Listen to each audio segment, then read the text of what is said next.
વાપી સહિત સમગ્ર વલસાડ જિલ્લામાં આજે સવારથી ધોધમાર વરસાદ વરસી રહ્યો છે।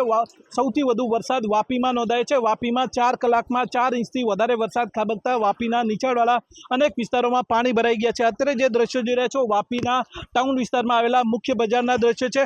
દર વર્ષે આ બજારની અંદર પાણી ભરાઈ જાય છે। જોકે આ વર્ષે પણ અહીંયા આગળ છે વેપારીઓની મુસીબત ઓછી નથી થઈ। આ વર્ષે પણ પ્રથમ વરસાદથી જ અહીંયા આગળ પાણી ભરાવાની શરૂઆત થઈ ગઈ છે। 4 ઇંચ વરસાદને કારણે અહીંયા આગળ આ બજાર છે એમાં જળબંબાકારની સ્થિતિ સર્જાઈ છે। અત્યારે જોઈ શકો છો આ દુકાનોમાં પાણી ઘૂસી ગયા છે અને એને કારણે વેપારીઓને મોટું નુકસાન થઈ રહ્યું છે। દર વર્ષે ચોમાસાની અંદર ભારે વરસાદ વખતે આ દુકાનોમાં પાણી ભરાઈ જાય છે અને કારણે વેપારીઓએ મોટું નુકસાનીનો સહન કરવાનો વારો આવે છે।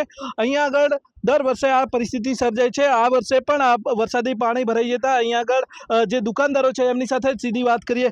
આપનું નામ? મહેન્દ્ર સિંહ નામ છે। મહેન્દ્ર સિંહ, આ વરસાદ વરસ્યો શું નુકસાન થઈ રહ્યું છે? આ વરસાદમાં જો અમારી હાલત એવી થઈ ગઈ છે ને, ન તો કોઈ ગ્રાહક આવે, આ બધું એક ઘૂંટણાથી ઉપર સુધી પાણી ભરાયેલું છે ને અહીંયા છે ને એવી હાલત છે કે અમારે સવારથી ખોલે ને સાંજ સુધી બોણીના ઠેકાણા નથી। અમારે એવી પરિસ્થિતિ થઈ ગઈ છે ને બીજી વાત આ મહાનગરપાલિકાથી ને આજે 6 મહિનાનું ચાર્જ થઈ ગયું છે ઇન્ચાર્જ લઈને। આજ સુધી આટલું વર્ષથી આજ 20 વર્ષથી છેલ્લું મારી નજરમાં 20 વર્ષથી આટલું પાણી ભરાય છે। કેટલી વાર કમ્પ્લીટ થઈ ગઈ છે, હજુ સુધી એનો કાંઈ નિકાલ નથી આવ્યો ને દર વર્ષે અમારું નુકસાન થાય છે। ઓછાનું અત્યારે દર વર્ષે આ પરિસ્થિતિ સર્જાય છે। અન્ય દુકાનદારો છે એમની સાથે પણ સીધી વાત કરશું। આપનું નામ? મારું નામ બબુભાઈ છે। બબુભાઈ, કેટલી દુકાનો છે અને શું પરિસ્થિતિ હોય છે ભારે વરસાદની? દુકાન છે આ વાપી ટાઉનનું મેઇન હાર્ટ કે એવું MG market, MG road, MG Gandhi market, ત્યાં અમે ઊભા રહેલા છે। દર મટકા ગલી બોલે છે। આ દર વર્ષે આ જ પરિસ્થિતિ છે। મહાનગરપાલિકા બન્યા પછી અમને બહુ ઉત્સાહ ઉમંગ હતો, પણ અમારો ઉત્સાહ ઉમંગ આ પાણીની આ વ્યવસ્થાને આ પરિસ્થિતિ જોઈને ઠંડો પડી ગયો છે ને આ દર વર્ષનું જ છે। માણસ દુકાનમાં પાણી આવે છે, નુકસાન બી ઘણું થાય છે। ફર્નિચરનું દર વર્ષે નુકસાન થાય છે। માલ સામાન તો સમય ગયા, ફર્નિચરનું દર વર્ષે નુકસાન થાય છે લોકોને। આપનું નામ? વિનોદ શાહ। આખી બજારમાં આ પરિસ્થિતિ હોય છે?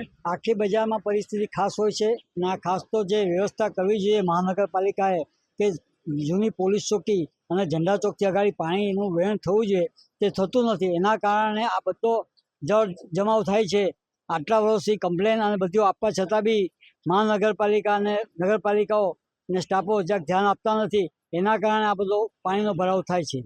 આ રીતે દર વર્ષે આ પરિસ્થિતિ સર્જાય છે। અહીંયાના વેપારીઓએ બજારમાં ભારે વરસાદ વખતે પાણી ભરાઈ જતું હોવાથી દર વર્ષે છે એ નુકસાની સહન કરવાનો વારો આવે છે। જોકે આ વર્ષે પણ મહાનગરપાલિકા બની ગયા છતાં પણ અહીંયા આગળ જે વેપારીઓ છે એમને છે મુશ્કેલી ઓછી નથી થઈ। ત્યારે હજુ પણ આગામી સમયમાં વલસાડ જિલ્લામાં ભારે વરસાદની આગાહી છે। આથી વેપારીઓના અહીંયા આગળ જે પાણી ભરાઈ ગયા છે એ અસરગ્રસ્ત વિસ્તારોના વેપારીઓના જીવ તાળવે ચોંટ્યા છે। જોકે સતત વરસાદને કારણે શહેરી વિસ્તારોમાં જનજીવન પ્રભાવિત થઈ રહ્યું છે, પરંતુ ગ્રામ્ય વિસ્તારમાં જે ખેતીલાયક વરસાદ હોવાથી ખુશીનો માહોલ જોવા મળી રહ્યો છે। ભરતસિંહ વાડેર, ન્યૂઝ 18 ગુજરાતી, વાપી।